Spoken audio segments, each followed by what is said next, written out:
When trying to determine what to include and what not to include in the lit review, I think one of the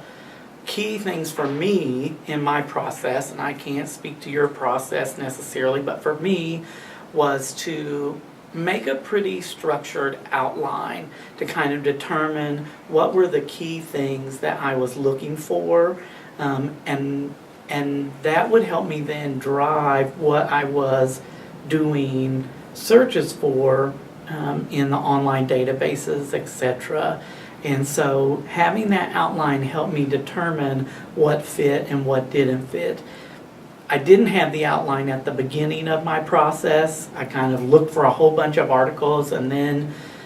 created an outline, and that's where I realized that some of the things that I had found just didn't fit into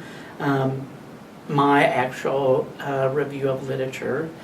I think the other part is that you need to cover the topic adequately, but you don't have to cover every possible article that might exist about that, because some of the research, though people wouldn't necessarily believe it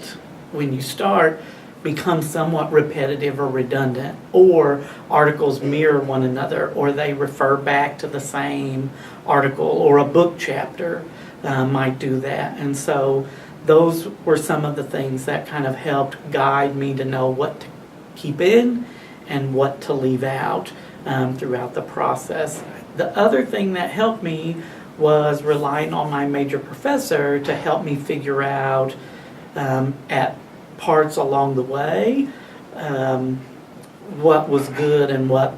wasn't working, or is this adequate? Am I covering this topic well enough? So I didn't wait till I was done with chapter 2 or the lit review to have my major professor look at that, because she was then able to guide me on things that might be missing, or articles or areas that needed more attention.